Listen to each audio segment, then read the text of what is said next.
J'espère que vous allez bien, j'espère que vous vous portez bien. La une des Moudjahid de ce 16 juillet 2025 ne va pas passer inaperçue. La une des Moudjahid qui consacrait à un complot ourdi par le ministre français de l'Intérieur pour déstabiliser l'Algérie, semer le chaos et contraindre ou entraîner l'Algérie dans l'organisation d'élections présidentielles anticipées afin de mettre fin au deuxième mandat de Tebboune.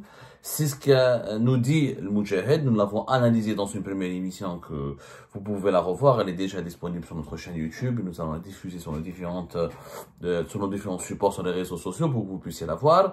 On a bien compris que la réalité derrière ces thèses complotistes, fantaisistes et absurdes où, soi-disant, Bruno Retailleau demande à donner carte blanche et tous les moyens nécessaires pour que Mohamed Sifawi, le journaliste franco-algérien, très hostile aux autorités algériennes, il détestait énormément pour le régime algérien, pour qu'il fédère autour de lui tous les cyberactivistes sulfureux et considérés comme subversifs, voire des terroristes même, par les autorités algériennes comme Hicham Aboud, Ahmed Dezet et Zeto, ils ont mis les Zeto, Hicham Aboud et Ahmed Dezet avec Saïd Mezdera et moi-même. Donc ils ont créé ils ont écrit un récit qui n'a aucun sens. Mais un récit totalement, même je dirais le plus débile ne peut pas le gober. Le mensonge est tellement gros. C'est absurde, mais c'est vraiment, on dirait un film de science-fiction. Mais c'est pas ça le plus intéressant. Deux éléments sont intéressants. Le premier élément, nous l'avons évoqué, analysé et décrypté dans la première émission. C'est que ce qui fait peur, le véritable lapsus révélateur d'El Moudjahid, c'est cette fameuse angoisse autour d'un scénario qui est celui d'organiser des élections présidentielles anticipées pour mettre fin au deuxième mandat de Tebboune. Ça, le pouvoir actuel n'en veut pas et il essaye de diaboliser ce scénario en le présentant comme d'habitude en Algérie. Quand on veut empêcher quelque chose qu'elle se produise, on l'associe à des puissances étrangères ou à des officines étrangères afin de la diaboliser, afin de faire croire et de manipuler la population pour lui faire croire que cette idée ou ce projet est dangereux pour la stabilité et l'unité du pays parce qu'il est fomenté depuis l'étranger. Et ça, c'est complètement faux, on le sait très bien, puisque le pouvoir algérien lui-même, comme on l'a expliqué dans la première émission, a organisé des présidentielles anticipées en septembre 2024. Et à l'époque, il n'a pas dit que c'était téléguidé depuis l'étranger. À l'époque, c'était très bien. C'est quand ça les arrange, ça devient du patriotisme, du nationalisme, c'est bien pour l'intérêt général du pays. Quand ça n'arrange pas leurs intérêts, ces manœuvres-là, ce projet, ces idées, ces propositions sont le fruit ou le produit le résultat ou les conséquences d'un complot ourdi depuis l'étranger par des puissances hostiles à l'Algérie. Le deuxième élément qui est intéressant dans cette une d'El Moudjahid, regardez l'article par qui il est signé. Certainement, beaucoup d'Algériennes et d'Algériens ne l'ont pas remarqué. L'article est signé par un certain journaliste qui s'appelle Mouqan Aït-Ouarabi. Mouqan Aït-Ouarabi est un journaliste, un ancien d'Al Watan. Je l'ai connu, il était mon collègue à Al Watan. Un gars gentil, franchement, un gars fort sympathique, gentil, modeste. C'est pas du tout quelqu'un à problème. Et il est beaucoup plus intelligent que cet article. Mouqan Aït-Ouarabi, c'est pas lui qui a écrit cet article. Vous allez le comprendre doucement. Mouqan Aït-Ouarabi, quand il fait le Watan. Ensuite, il a quitté le Watan récemment pour rejoindre le Moudjahid. Parce que le Watan traverse une importante crise financière et économique. Il n'arrive plus à tenir. Il est menacé de disparition. D'ailleurs, on fera une émission là-dessus. Le Watan, il est très proche de la disparition. Je pense qu'il ne tiendra pas d'ici une année. Et le Watan fermera ses portes. Il n'y a pas. Et comme liberté, le Watan finira comme liberté. Il va disparaître. Il va disparaître, chantage à la publicité, plus personne ne lui donnera de la pub, il n'est pas lu parce qu'il n'y a plus de liberté de temps, il ne fait pas d'enquête, il ne fait pas de révélation, il ne fait pas de reportage, il a perdu totalement son lectorat parce qu'il est devenu prisonnier de sa propre, d'abord de la censure générale qui régit le paysage médiatique algérien et de l'autocensure qui a été imposée par les responsables et les directeurs des médias, notamment ceux d'Al Watan, parce qu'ils ont compris que pour survivre, Tebboune va les faire, le régime Tebboune va les massacrer, va les détruire à l'Ouatan si l'Ouatan essaye d'être ce qu'il a été depuis plus de 20 ans, à savoir un quotidien indépendant qui cultive la chronique, l'analyse indépendante, la critique, la caricature, l'enquête et le reportage. Donc, l'Ouatan va finir comme liberté. Une question de temps. C'était en 2022, voilà. En avril 2022. Je pense que d'ici avril 2026, l'Ouatan ne pourra difficilement résister.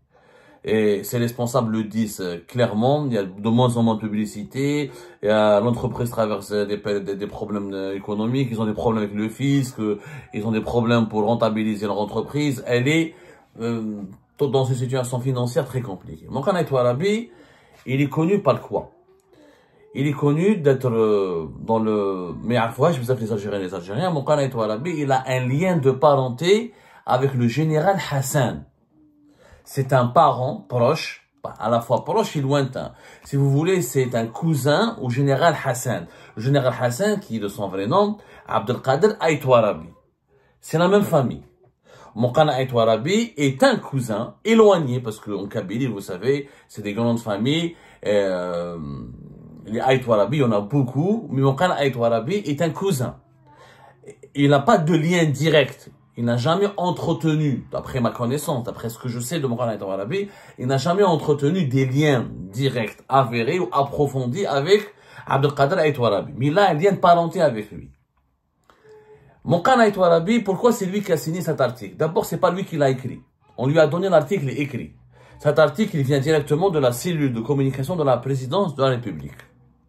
C'est le palais présidentiel d'Al-Mouradi, à travers Kamel Sidi Saïd, qui dirige cette cellule, et un certain nombre de ses conseillers, notamment Abdellatif Belkayem, Abdelwahab Boukrouh, l'autre, le cerveau caché de la cellule de tout ce qui est communication, production d'écrits, d'articles, la charge et d'édito de la présidence de la République algérienne, c'est Mounir Boutchima.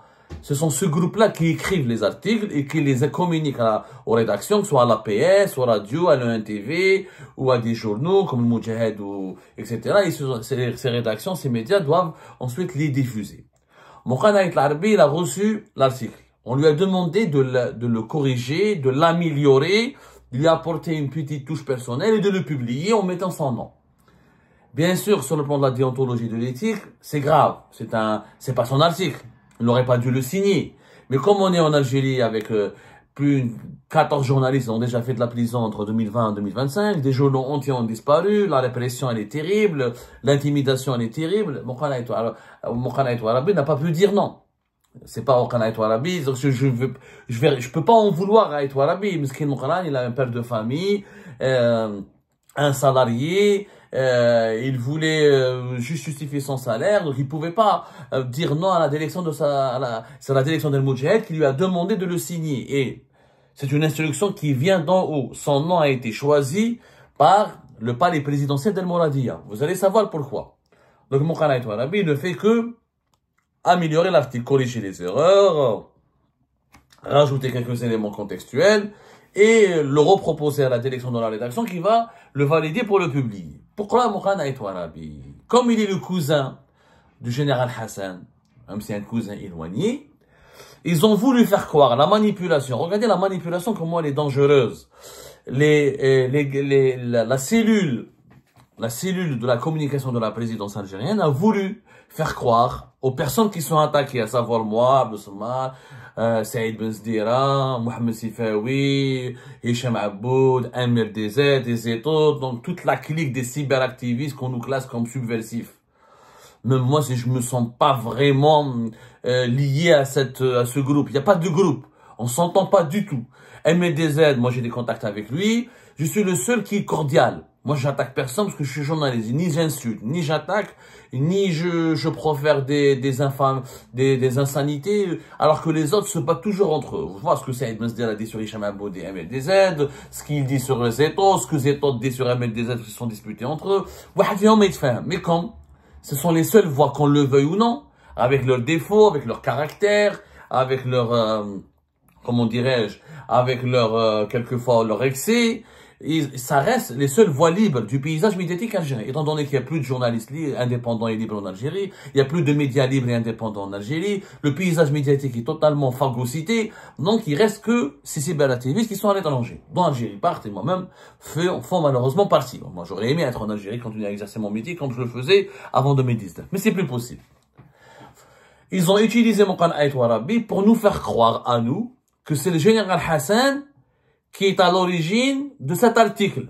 Et que c'est lui qui a demandé à son cousin de le publier dans le Moudjahid. Et que c'est lui qui lui a donné les données et les informations et qui lui a communiqué toutes les informations pour nous insulter, nous attaquer et pour nous associer à Bruno Retailleau et donc nous associer à une entreprise de harki, de traîtres, etc.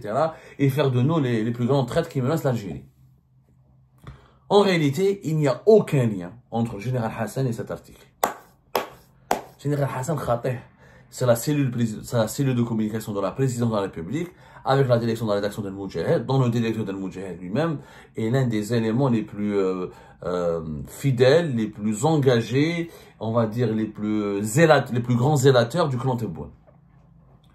Moqan Ait Warabi, ils ont utilisé son nom pourquoi? Parce qu'ils veulent que nous, les cyberactivistes et opposants, ou considérés comme opposants subversifs établis à l'étranger, ils veulent nous retourner contre le général Hassan. Ils veulent nous pousser à attaquer le général Hassan. Parce que le général Hassan entretient des relations très froides, je dis bien des relations très froides, et voire hostiles, avec les conseillers de Tebboune qui sont en charge de sa cellule de communication et de sa production médiatique, de sa production propagandiste. Hassan Mistarach Beyam, général Hassan, depuis son arrivée au pouvoir fin mai 2025, il a posé ses conditions. Et ces conditions ont été respectées. Il ne veut traiter avec personne, ni avec Kamal Sidi Saïd, ni avec Abdel Belkaïm, ni avec Mounir Boudjema'a, ni avec Boukroua. Il ne veut traiter avec aucun conseiller. Il veut avoir un courroie, un boulevard, un contact officiel et direct avec le chef de l'État, Abdelmajid Tebboune.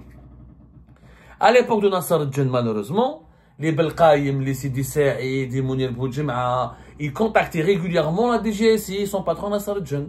Il lui faisait parvenir certaines instructions. Quelquefois, Nasser al-Djinn disait oui, quelquefois il disait non, quelquefois il disait ok, mais pas maintenant. Mais il les écoutait, il collaborait avec eux. Hassan a fait une rupture totale. Jamais Kamal Sidi Saïd ne peut appeler le général Hassan. Jamais Belkaïm ne peut aller voir le général Hassan. Il va les insulter. Parce que pour lui, le général Hassan, c'est une insulte au service qu'un petit conseiller de la présidence, un scribouillard, un simple conseiller, contacte les services secrets. Le patron des services secrets, il lui fait parvenir des messages du président. C'est dans tous les pays du monde, ça marche comme ça. Quand le président veut parler au patron des services secrets, il l'appelle lui-même. À la limite, son directeur de cabinet l'appelle pour convenir d'un rendez-vous. Mais quand il y a des échanges entre le chef des services secrets et le président, ce sont des échanges secrets, confidentiels, qui ne concernent que les deux hommes. Les services secrets, c'est pas des vendeurs de Garanteta. C'est pas un magasin d'alimentation générale, c'est pas une supérette. Donc, il y a des petits conseillers qui sont petits par leurs compétences, et petits à cause de leur médiocrité, et insignifiants en vue de leur rôle. Ils s'occupent de faire des synthèses. C'est des chargés de mission, normalement, ils sont même pas connus. À l'époque de Bouteflika, on n'a jamais entendu parler de ces chargés de mission qui lui faisaient ses synthèses, qui lui proposaient ses discours, qui s'occupaient des relations avec la presse, qui s'occupaient des médias, qui s'occupaient de donner des informations à la presse, de réguler les informations qui sont publiées par la presse. On les connaissait même pas. Parce qu'ils n'avaient pas de pouvoir. Mais comme à l'époque de Tebboune Oulet Masara'a, une ferme, un bazar, un petit conseiller devient plus puissant qu'un ministre. Et comme Tebboune, il marche au sentiment, à l'affection, et c'est quelqu'un qui n'est pas dans la rationalité, comme Kamal Sidi Saïd lui fait confiance, que Belkaïm lui fait confiance, ou Mounir Boudjema'a lui fait confiance, il leur a donné un pouvoir absolu. Il les utilisait même comme intermédiaire avec certaines institutions stratégiques et névralgiques de l'État, comme la police, la DGSN, comme la gendarmerie, comme les membres du gouvernement, etc. Général Hassan a refusé cela. Avec Hassan, ça a changé. Ça, c'est un changement que j'ai vérifié, qui est réel. Général Hassan, jamais Sidi Saïd ne peut l'appeler. Il se beau, Général Hassan. Hassan, il se beau, capable, il se beau, il n'ose plus jamais m'appeler. Tu n'es pas mon interlocuteur direct. Il a raison. Donc, c'est la clique de manipulateurs. Pour déstabiliser Hassan, pour créer des problèmes, pour semer le doute dans l'esprit du président Tebboune à l'égard de Hassan, pour miner les relations, les bonnes relations qu'il y a entre Hassan et Tebboune, et pour essayer d'affaiblir le pouvoir de Hassan et de lui causer du tort, ils ont utilisé son cousin Moukanaïtou Arabi pour que nous, on commence à l'attaquer. Et en attaquant Hassan, Houma, les proches ados, ils vont se frotter les mains. Ils vont dire que Hassan va, comme Tebboune est très réceptif à tout ce qui se dit sur les médias et sur les réseaux sociaux, il va demander ensuite des enquêtes et des comptes rendus. Et si Hassan commence à être attaqué de façon massive et de façon brutale et directe, il va être affaibli. Et bien sûr, si on commence à l'attaquer, les adversaires de Hassan vont nous faire parvenir des informations. C'est le circuit classique. Dès qu'on commence à parler sur une personnalité, tous les adversaires de ces personnalités vont se rapprocher de nous par des canaux indirects pour nous faire parvenir des informations. Et l'objectif final est de dégommer le général Hassan, qui les dérange. C'est le but de cette manipulation. C'est ça le but de cette manipulation. Moi, pourquoi j'ai pas encore attaqué le général Hassan? C'est une raison simple. D'abord, moi, j'attaque pas. Moi, je critique. D'abord, moi, je suis journaliste. Je n'ai pas de parti politique. Je ne suis pas un opposant. Je suis un journaliste indépendant qui a des prises de position critiques à l'égard du régime actuel et qui soumet le régime actuel à un examen critique très dur et sévère parce que la situation du pays, elle est compliquée et désastreuse. Premièrement. Deuxièmement, je n'ai pas critiqué le général Hassan parce qu'il vient d'arriver. Même pas 2 mois. 2 mois, 22 mai, 22 juin, d'ici quelques jours, il fera 2 mois. Au bout de 3, 4, 5 mois, on va essayer de voir ce que l'a fait le général Hassan. S'il a merdé, s'il n'a pas été à la hauteur, et si je vois qu'il y a des éléments dangereux, controversés, ou quelque chose qui est contraire à l'intérêt général, je vais le dénoncer. Mais comment je peux dénoncer un haut responsable? Il vient d'arriver à peine. J'imagine que c'est la même chose pour Benzira et les autres. Moi, je ne les connais pas, hein. Il faut leur poser la question. Mais la manipulation, elle est outrancière, elle est... Je crois bien sûr, en tout cas moi, je connais le système. Kamel Sidi Saïd, quand je faisais des complots, quand on faisait des manigances, Kamel Sidi Saïd c'était un petit consultant. Ya Kamel, les manigances et les manipulations. Qarihum. Yani Kamel Sidi Saïd, Mounir Boudjema ou Belkayem, ils pensent qu'ils pourront nous manipuler facilement. Ils pensent qu'on n'a pas découvert, c'est quoi? L'article.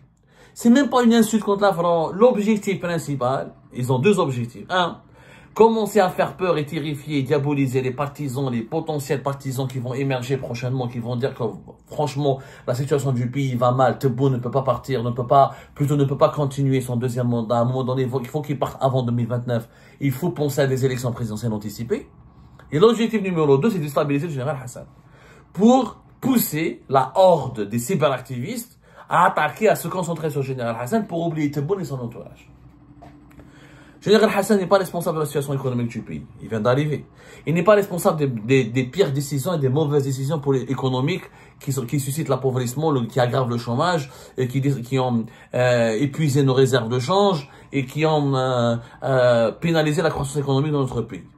Il n'est pas responsable de toutes les détentions arbitraires parce qu'il vient d'arriver. Ça a été décidé avant lui. Il n'est pas responsable de la guerre des clans qui ravage le système actuel parce qu'il vient d'arriver. Il n'est pas responsable de beaucoup de choses parce qu'il vient d'arriver. Donc, vous essayez de nous manipuler. Vous allez voir, ils vont utiliser Ibtissam Hamlaoui bientôt. D'ailleurs, Kamel Sidi Saïd, il a été normalement affiché par le fils de Saïd Anarza. Il lui a sorti même des documents. Il parle de Ayoub Essio dans l'article. Là, il parle de Ayoub Essio parce que le fils de Saïd Anarza a sorti les versements qui ont été opérés, effectués par Ayoub Essio au profit de la fille de Sidi Saïd qui étudie ici en France. Donc, Kamel Sidi Saïd et ses amis ont inclus Ayoub Essio sur la liste des bottes secrètes de Rotaillot pour le diaboliser, etc., pour discréditer les informations du fils de Saïd Anarza. Parce que Kamel Sidi Saïd, normalement dans un pays qui se respecte, il fera l'objet d'une enquête. Et je suis sûr que le général Hassan, il a ouvert une enquête. Et Kamel Sidi Saïd, il a peur de ça. Il sait que le général Hassan, il a ouvert une enquête. Est-ce que Ayoub, c'est un Essio qui a été condamné par la justice algérienne, qui est en exil en ce moment? Est-ce qu'il a corrompu, oui ou pas, Kamel Sidi Saïd en faisant des versements à sa fille? Ça, c'est l'objet d'une enquête. Les révélations sur Ibtissam Hamlaoui comment le fils de Saïd Narza a raconté comment Sidi Saïd utilise Ibtissam Hamlaoui, ça fait peur au Kamal Sidi Saïd, parce qu'Ibtissam Hamlaoui, si elle est arrêtée demain, si elle fait l'objet d'une enquête, elle va tout balancer. Parce qu'elle a tous les enregistrements. Ibtissam Hamlaoui, elle est une véritable diablesse. Elle ne fait jamais rien sans laisser des traces. Quand elle parle à Kamal Sidi Saïd ou à un conseiller de Tebboune, elle enregistre tout. Comme ça, c'est demain, elle est appréhendée, elle est dans la merde. Pour sauver sa peau, elle va dire, c'est pas moi, c'est lui qui m'a donné, qui m'a demandé, etc. Il m'a contraint. Moi, j'étais qu'une victime. Il m'a dit que c'était Tebboune qui lui a demandé de me demander, etc., etc. Pour sauver sa peau. Donc, comme il s'est dit, Saïd le sait. Il a peur que nous, depuis la fête de Saïd Narza, il sait que le fils de Saïd Narza a quelques-uns de ses enregistrements. Il a des données. Parce qu'il était l'ami il était très proche de Ibtissam Hamlaoui. Il sait qu'il a peur que tout cela soit porté sur la scène publique. Il a peur de cela. Donc il veut nous manipuler pour nous entraîner dans une guerre contre le général Hassan, afin qu'il soit épargné, pour que le général Hassan soit affaibli, pour que le général Hassan n'enquête pas sur lui. Parce que qui est le principal, qui est habilité à mener des enquêtes sur les révélations du fils de Saïd Narza? C'est le général Hassan, c'est la DGSI. Qui est habilité à faire des enquêtes sur tout ce que nous révélons, nous, depuis l'étranger, sur le dysfonctionnement et les scandales internes de l'Égypte? C'est le général Hassan, c'est la DGSI. Donc, comment ils veulent affaiblir le général Hassan? Ils ont utilisé son pauvre coussin. Moi, je vous assure, c'est un agneau. Il ne fera pas de mal à une mouche. Mais il n'a aucune. C'est un exécutant, il veut juste avoir un salaire, nourrir sa famille. L'article là, c'est même pas lui qui l'a écrit, je vous le certifie. Et lui-même, je suis sûr que Mohamed Ouarabi ne sait pas qu'il est utilisé justement pour créer un rapprochement avec le général Hassan. Le général Hassan n'a rien à voir avec cet article. Il a été préparé par la présidence algérienne qui a demandé des éléments au renseignement, même pas au renseignement extérieur. Ce sont des éléments préparés par la présidence algérienne, par la cellule de communication de la présidence algérienne. Des éléments débiles. C'est même pas les services de renseignement, c'est des éléments débiles. Tout le monde sait que Zeto et Ahmed Dezen ne s'entendent pas, que Hichem Aboud et Hamed Sifawi se détestent, que Ben Zdira et Hichem Aboud et Ahmed Dezen se détestent, que moi et Hichem Aboud me détestent. Ça n'a aucun sens ce qu'ils ont raconté, ça n'a aucun sens. Et en France, quelqu'un comme Mohamed Sifawi ne peut pas ramener des dérogations, des privilèges, ni à Ayoub Essiou, ni à Ben Zdira, ni à moi-même. Ça n'existe pas, ça. Il n'y a pas de justice du téléphone ici. Ici, les juges ne connaissent pas ni Mohamed Sifawi, ni Issa, ni Michel, ni Siddiq. Tout ça ramassé de conneries n'a qu'à deux objectifs. Diaboliser dès maintenant et empêcher la diffusion d'appels pour mettre fin au deuxième mandat de Tebboune et à l'organisation des élections présidentielles anticipées, et noircir, et déstabiliser, et provoquer, manipuler les opposants pour les entraîner à critiquer, à insulter et à s'attaquer au général Hassan qui fait peur parce qu'il va lancer des enquêtes. S'il n'a pas lancé d'ores et déjà des enquêtes sur les pratiques scandaleuses dénoncées par le fils de Saïd Narza et par nous-mêmes qui concernent l'entourage proche de Abdelmajid Tebboune. C'est la vérité. Je pense que on n'apprend pas à un vieux singe de faire des grimaces. En termes de manipulation et de manigance et de machiavélisme, je crois que nous sommes des maîtres par rapport à Kamal Sidi Saïd et à ses amis.